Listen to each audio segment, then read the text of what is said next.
Also this morning, after Storm Darragh, commuters face delays and disruption as the clean-up operation continues. Clean-up efforts are still ongoing after parts of the UK were battered by Storm Darragh over the weekend. Tens of thousands of people face another night without power after another day of strong winds. Now, a final yellow weather warning for wind in England and Wales expired on Sunday evening as the storm moves further into Europe.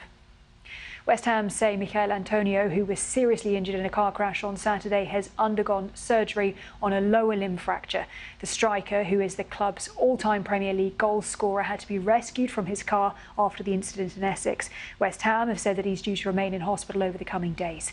And Prince William has helped serve Christmas lunch at a homeless shelter run by a charity that he was introduced to by his mother, Diana, more than 30 years ago. Footage posted to the Prince and Princess of Wales's X account showed William joining a long line of volunteers dishing out parsnips and carrots, I should say, to clients there. The Welsh Government will give more details this morning of proposed new legislation to tackle the serious risks posed by hundreds of disused mining tips. Landslides caused by torrential rain have led to renewed fears over the safety of disused sites. If passed, the bill would lead to the creation of a new organisation to inspect and manage them in future. A man in his 40s has died and another was injured after a major fire in Cumbria. Firefighters were called to the blaze in Kirkby Lonsdale early yesterday morning, with reception centres being set up nearby for those who've had to leave their homes.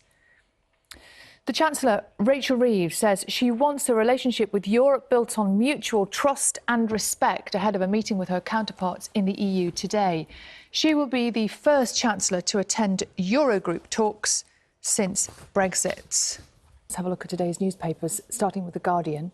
And most of the front pages leading on the ousting of the Syrian President Assad following an armed rebellion against his 24-year rule. They're reflecting here on celebrations across the country, as well as the Assad family fleeing to Moscow, according to Russian state media. But as we've been saying, it is a really complicated scenario that's unfolded over the weekend, and sounding a note of caution, the Daily Mail today asks, is worse to come? It's quoting the US President Joe Biden, calling the toppling of the Assad regime a moment of risk and uncertainty. Meanwhile, the Daily Mirror leads with the mother of Liz Hatton, the 17-year-old photographer who died from a rare cancer last month. And, of course, whose story we've featured here on the programme, here on Breakfast.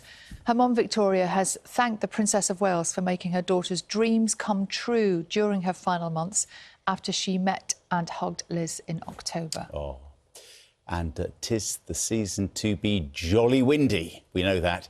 It's the front page of the Daily Star today. They're reporting that expected winds of up to 70 miles an hour from the Atlantic could cause travel chaos over the Christmas holiday period. What are the rules? When can we ask Carol about Christmas weather? Oh, about July. we literally normally start asking in the summer, don't we? Do it. We all want to know. I'll pluck up the courage at some point. point. Where are we now? Yeah, we can ask now. Yeah, 2 or 3 weeks? Yes. Yeah, OK. Before we go to Carol, though, in fact, we've got Nina next, haven't we? I just want to tell you this. This is in the Mirror today. Apparently, 1980s Christmases were the best ever.